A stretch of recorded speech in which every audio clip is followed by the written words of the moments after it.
Esinesite täna siis ettekandega teemal, kuidas ettevõtted võiksid ennem oma veebilehed ja ideoloogia korda teha, enne kui lähevad suuri digitaalkampaaniaid korraldama, et rääkige sellest veel veidi. No ütleme, teema on niimoodi suhteliselt lühidalt ja kokkuvõtlikult on see, et digitaalmaailm ei ole reklaam. Ehk see, mida täna ettevõtted tihtipeale kipuvad tegema, et nad sisenevad digitaalmaailma ja sisenevad seda nii-öelda reklaamikanali kasutamise kaudu. Iseenesest, kui sinna juba sisened, sa peaksid tegelikult olema kõik oma platvormid ja oma sellise tarbija teekonna korralikult ette valmistanud, mis tähendab seda, et nii nagu tarbija käitub offline'is, analoogset mõttekäiku kasutab ka tegelikult online'is, kui me räägime sellest, et ta tahad läbi selle kanali raha teenida endale. Ja tihtipeale, kus nagu täna see valupunkt on see, et tormatakse igasuguste suurte inspiratsiooniallikate saatel tegelema digitaalkampaaniatega, aga kui läbi selle digitaalkampaania siis tarbija jõuab tõesti tema digitaalkeskkonda, siis tarbija peab sealt suhteliselt tühjade kätega lahkuma, sest et see keskkond ei ole lihtsalt valmis tarbija teenindamiseks täna. Toome paar konkreetselt näidet ka, et üks näide oli teil Lenne kohta, et kirjeldage, mida nemad peaks paremini tegema, et teie oleksite omale lapsele sealt kombe ära ostnud. No Lenne kui suur tootja, ma esiteks ei tea, milline tema nagu konkreetne eesmärk on, aga igal juhul, kui ta sellist toodet toodab, siis ma arvan, et sealt leheküljelt ma peaksin lahkuma sellisesse kohta digitaalkanalisse, kus ma saaks Lennele raha ära anda. Kui Lenne ise ei taha oma toodet eksponeerida ja välja käia niimoodi, et ma selle ostu sooritaksin tema käest, siis ta ometi võiks mind inspireerida oma leheküljel nii, et ma liigun kuhugi, kus ma selle raha Lennele annan.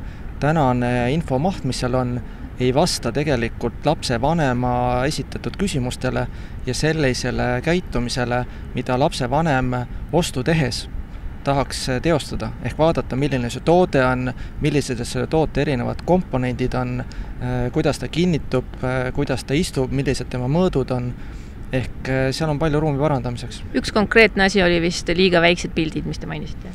Jah, see on see, et kui ma ikkagi reaalselt ostan toodet, mille mõõt on päris elus, siis ütleme umbes niimoodi 1,25 m ja ma pean seda ekraani peal nägema suuruses umbes 6–8 cm kõrguses, siis see on nii tõsiselt ebaproportsionaalne nihe, et tootja ise tõsiselt kannatab sellise info edastamise puhul. Teine konkreetne näide oli teil Estonian Airist, kes reklaamib näiteks oma Sankt-Peterburi reisi, nädalavahetuse reisi 49 €, aga sellist hinda praktiliselt kuskilt ei leida. Kirjeldage seda ka. No siin on puhas digitaalse, ütleme öelda, ühe müügilõigu digitaalse teostuse suutmatusega. Ja see on nende väga pikaajaline teema, ma seda väga laialt võib-olla siin lahti enam ei tõmbaks, aga iseenesest, kui sa oma lehele oled ritta pannud mitte ühe, vaid ma pakun välja neid pakkumisi on umbes 10 ringis, kus sa näed järjest hindasid näiteks alates 59, alates 49, alates mis iganes, ja sinna peale klikates ei ole sul võimalik ütleme, mis lähima 5 minuti jooksul aru saada, kuidas ma sellise hinnaga toote saan.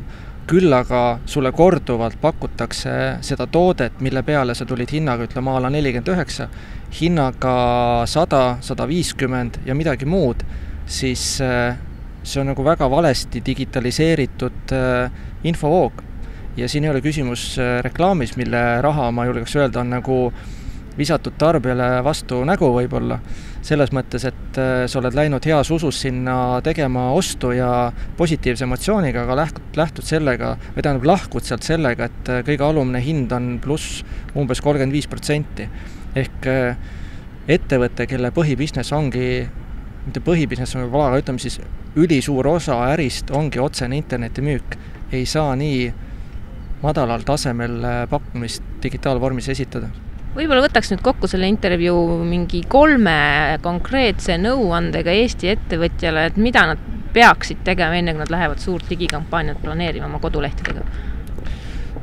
Nii nagu ma olen korduvalt öelnud, et igal tarbijal on iga tootega mingi teekond ja mingisugune vorm, kuidas nad omavahel koos eksisteerivad.